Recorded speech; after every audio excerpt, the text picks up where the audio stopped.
Bueno, pues tenemos mucho gusto de poder presentarles a Gustavo Ampuñani, director ejecutivo de Greenpeace México, para hablar con él sobre los resultados de la COP26. Gustavo, agradecemos muchísimo la presencia y saludamos a Arturo González y Marcela Pámanes desde Torreón. Hola, ¿qué tal? Buenos días, Arturo y Marcela. Muchas gracias por estar con nosotros. Bueno, hablamos de la conferencia anual sobre cambio climático, número 26, y pareciera distante, es en 1995, cuando se hizo la primera en Berlín.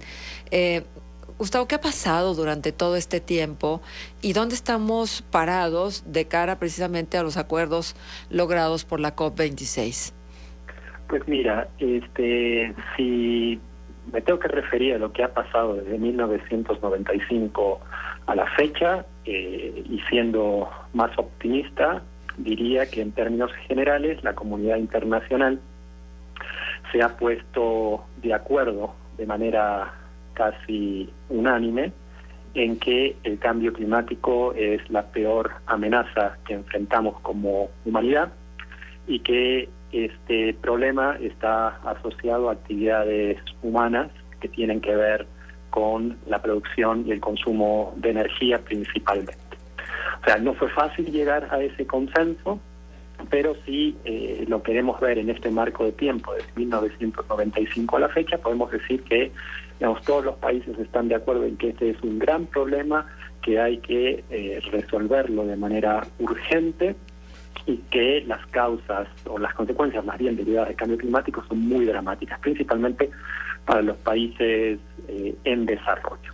Son términos muy generales. Ahora, si lo vemos un poco más a detalle, obviamente llegar a esta conclusión no ha sido fácil porque ha habido como muchas contramarchas, ¿sí? Pero bueno, hoy por hoy tenemos una convención marco de Naciones Unidas sobre cambio climático que reúne a todos los países del sistema de Naciones Unidas para discutir sobre estas cosas.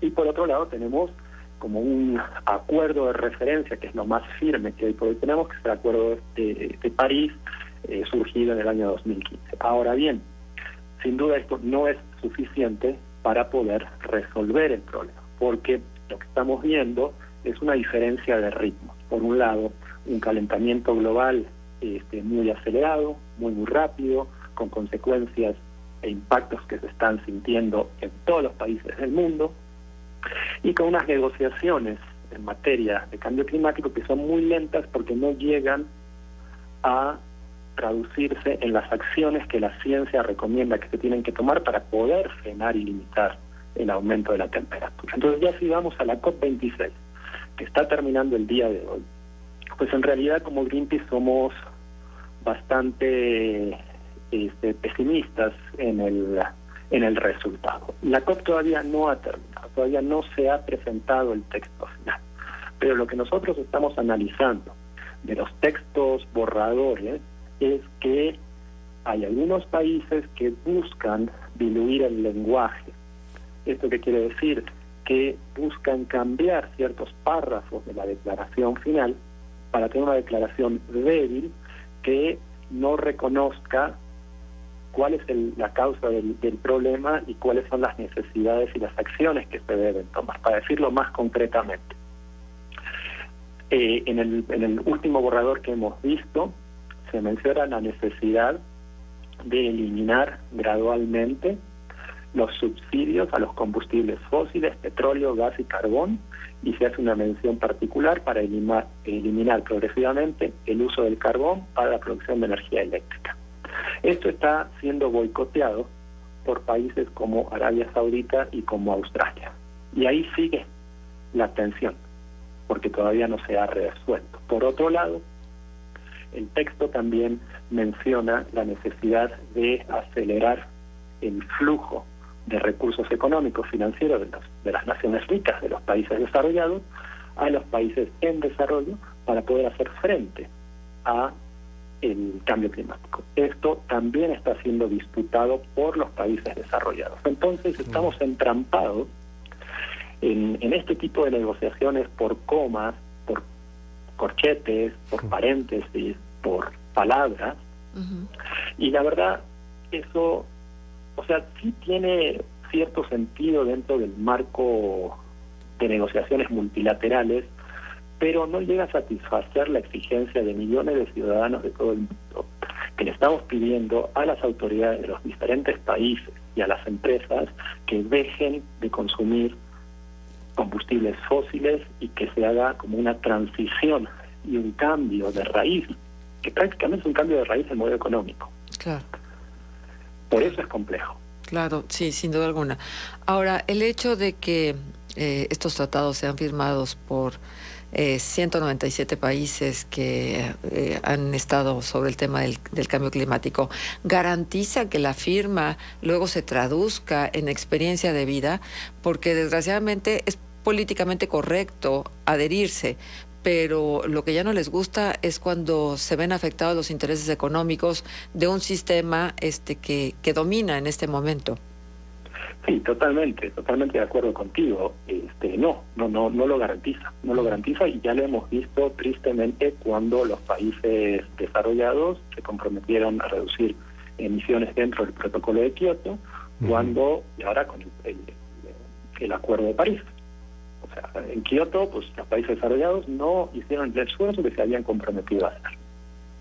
Ahora con el Acuerdo de París, las promesas de reducción de emisiones de los países no son suficientes para limitar el aumento de la temperatura global por debajo del 1.5 grados para fines de este siglo.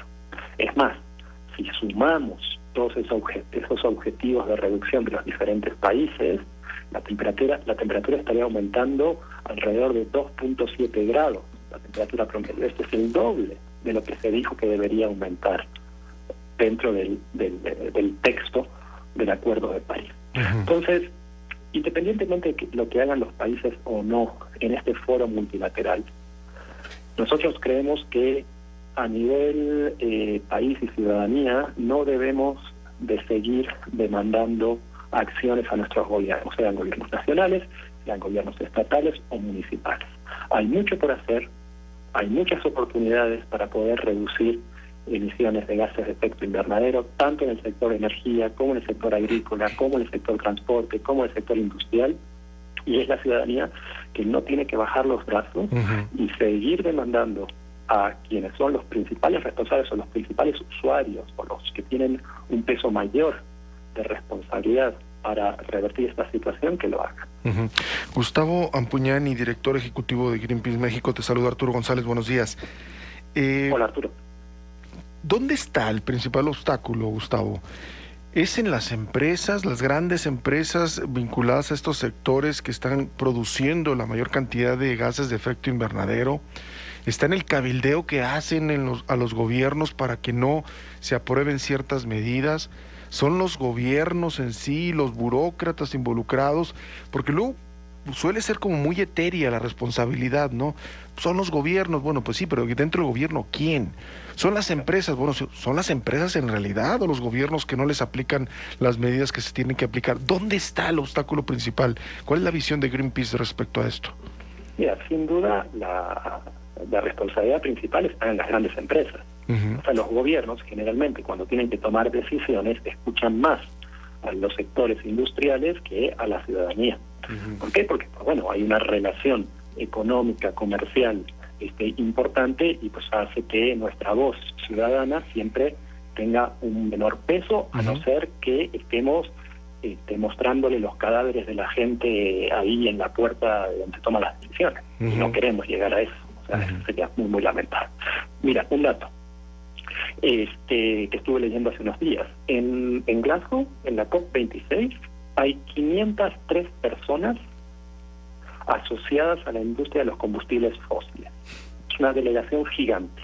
¿503? 503 personas asociados a la industria de los combustibles fósiles. Son lobistas, son lobistas. ¿Perdón? Son lobistas, cabilderos. Sí, como delegados. Delegados. Acreditada dentro de la COP. La delegación nacional que tiene más personas es la brasileña con 479 personas, al menos. La delegación de los combustibles fósiles, estas 503 personas, equivalen a las personas de 8 delegaciones de los países más pobres. Wow. De África, las islas del Pacífico Sur, o sea, países que están totalmente en una situación desesperada porque los impactos del cambio climático los está aniquilando. Ujú. Entonces, mientras tengamos a la industria de los combustibles fósiles dentro de la sala donde se toman decisiones sobre cambio climático, poco se va a avanzar. Y fíjate lo que decían. ¿Sabes cuándo se consiguió hacer que la Organización Mundial de la Salud pudiera comunicar abiertamente sobre los efectos de la industria del tabaco? Cuando se quitó a los cabilderos de la industria tabacalera de las reuniones de la Organización Mundial de la Salud. Ahí se pudo avanzar. Ahí se pudo avanzar. Para conocer cuáles eran los efectos y las consecuencias de la industria del tabaco en la salud de las personas. Entonces, hasta que no se quiten a los cabilderos de la industria fósil de este tipo de reuniones, va a ser todo muy lento, porque ponen palos en la rueda. Y porque buscan distorsionar todo y porque buscan generar un negocio de esto. Y ahí es donde entran los mercados de carbono, donde entran las compensaciones, donde entran estos grandes proyectos que son muy vistosos de reforestación masiva en países de África o en Brasil o en el sudeste asiático, que están financiados por industrias que son industrias de combustibles fósiles. Claro. Y ahí es donde opera este maquillaje verde que nosotros le decimos. O sea, en vez de la industria petrolera reducir sus emisiones y empezar a cambiar su modelo de negocio, ¿no? Lo que busca es decir, mira, yo voy a seguir emitiendo porque no quiero cambiar mi modelo de negocio, pero te lo voy a compensar invirtiendo en plantaciones forestales en el Congo, por ejemplo. Claro. Eso no resuelve el problema. Ya. Ahora, ¿qué tanto tardaría una transición? Supongamos que hay acuerdos que sí se lleven a cabo. ¿Cuánto tardaría una transición? Y lo que tarde esa transición energética hacia un modelo más sustentable, porque ya vamos tarde, ¿verdad? Pero bueno, lo que tarde esa transición energética está dentro de los tiempos que se requiere para, digamos, no permitir que esto se complique aún más. Pues mira, según lo que nos dice de manera muy, muy objetiva la ciencia, esto se puede realizar en los próximos 15, 20 años. Yeah. Sí. Digamos, progresivamente. ¿Esto qué quiere decir? Que técnicamente es posible llegar a emitir la mitad de los gases que se está emitiendo hoy día para el 2030. Esto es 9 años, 8 años. Y después, si se sigue en esa tendencia, se puede llegar a 0 emisiones de carbono para el año 2050. O sea, técnicamente es posible. Lo que pasa es que el esfuerzo tiene que ser cada vez mayor. Entonces aquí hay que ir quizás país por país. No todos los países tienen el mismo sector energético, no todos los países tienen la misma disponibilidad de recursos. Y ahí es donde nosotros decimos y hacemos el llamado a México, ¿no? Hacemos la bajada de línea a México. México hoy por hoy tiene una matriz energética muy volcada a los combustibles fósiles. No va a cambiar de un día para otro. Por eso lo que nosotros pedimos es que México repriorice la inversión en el sector energético y disminuya progresivamente la inversión que se hace en infraestructura para combustibles fósiles y progresivamente se empiece a invertir en infraestructura para energías renovables. Pero eso requiere una discusión, requiere un plan. Por ejemplo, si nos vamos al caso de Coahuila, el sector carbonífero para Coahuila es muy importante, pero el peso del carbón en nuestra matriz energética no es tan significativo como es en China o en Estados Unidos, ¿sí?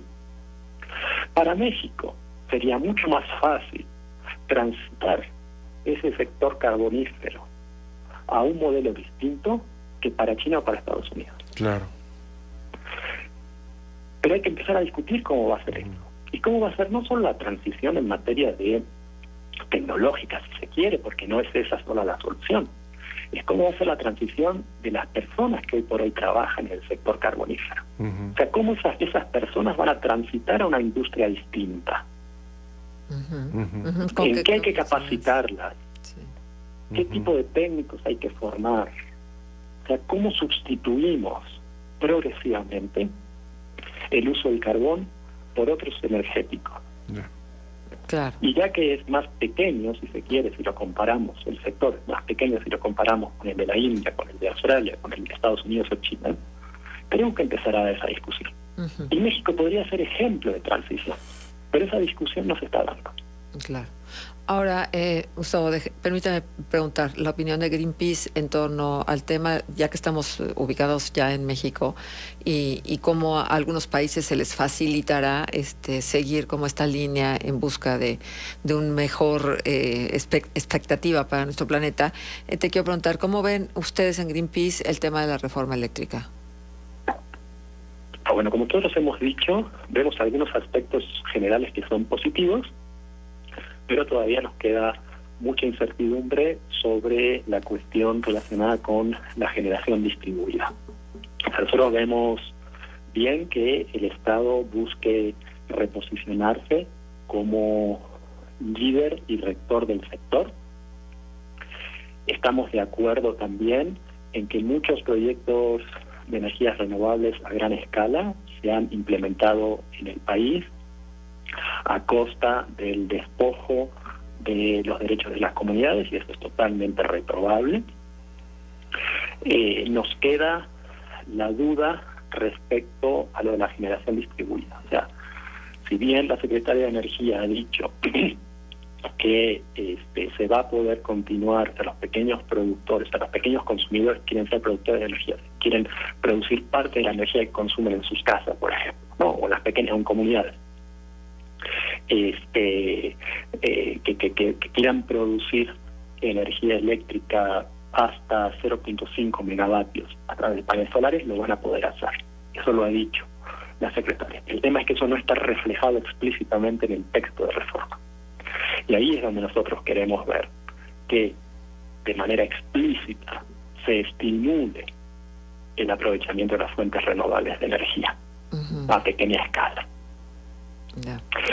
Entonces quizás eso lo vamos a ver en las leyes secundarias. Por eso nosotros no tenemos una posición blanco y negro con respecto a la reforma. Porque también nosotros fuimos muy críticos de la reforma que se hizo en el año 2013. Y de hecho, por protestar en contra de esa reforma en Veracruz, querían las autoridades de Pemex y del gobierno de Veracruz arrestaron a nuestros activistas en el año 2013-2014 y querían retenernos en la cárcel por una protesta que habíamos hecho cuestionando la reforma que se estaba discutiendo en esos días. Entonces nosotros mantenemos el cuestionamiento general respecto a que la política energética de México tiene que transitar más rápidamente de los combustibles fósiles hacia las fuentes renovables de energía. Claro. Con una visión de Estado, y si puede ser a través de una industria nacional y estatal de energías renovables, mejor. Bueno, habrá que ver, ¿no? Dos Bocas está ahí a la vuelta de la esquina. ¿Y ustedes? No, bueno, sí, eso ya está ahí, pero por eso creemos nosotros que el Estado mexicano no debe invertir más en nueva infraestructura para nuevos combustibles fósiles. Claro. Si ya está Dos Bocas, pues bueno, ni modo, eso no se pudo evitar o convencer a las autoridades que no era el camino correcto, pero no hay que seguir invirtiendo en gasoductos nuevos.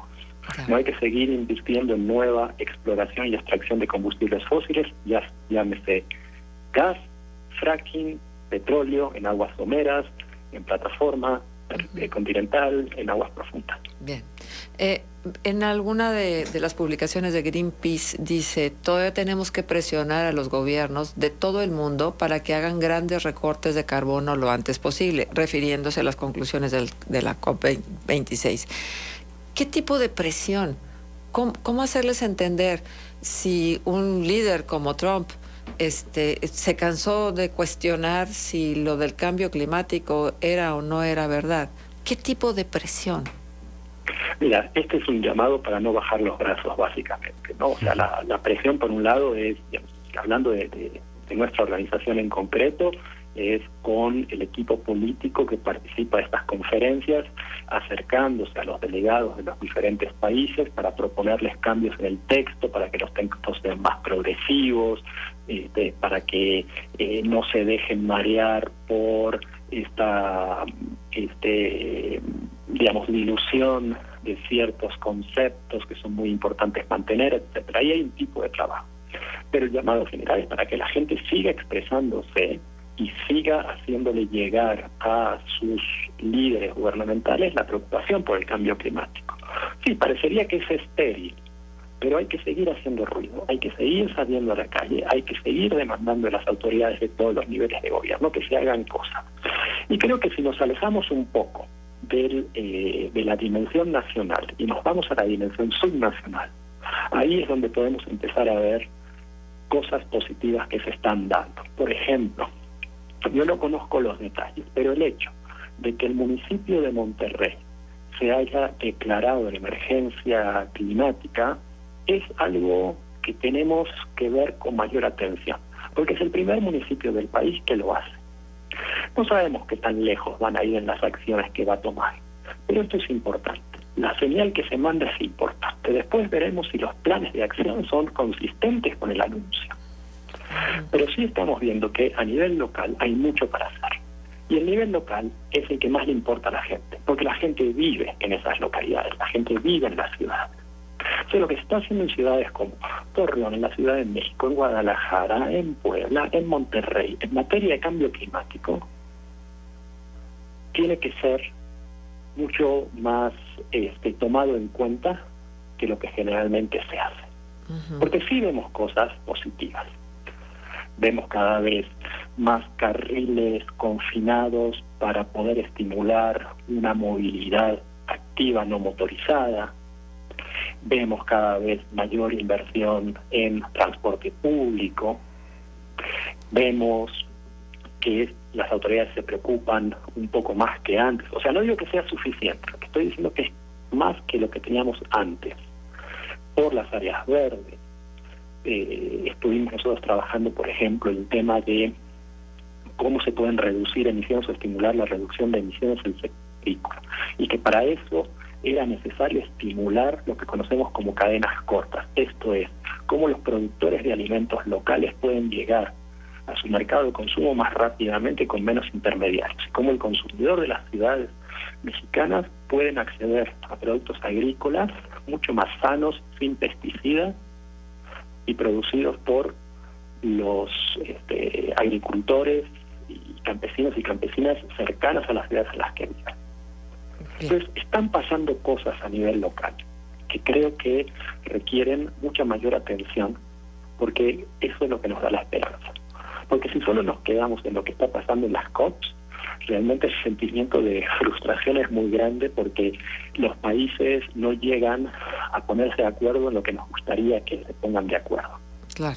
Pero a nivel local creemos que está habiendo avances, y por eso las personas deben seguir exigiendo este tipo de cambios a sus autoridades locales, después a las estatales y después a las gubernamentales. Bien. A las nacionales, perdón. Claro, bueno, esa es la ruta. Agradecemos enormemente, Gustavo, la presencia, la voz y, por supuesto, todo lo que se ha comentado aquí en torno a la COP26. Gustavo, muchas gracias por estar con nosotros. Gracias a ustedes, Marcelo.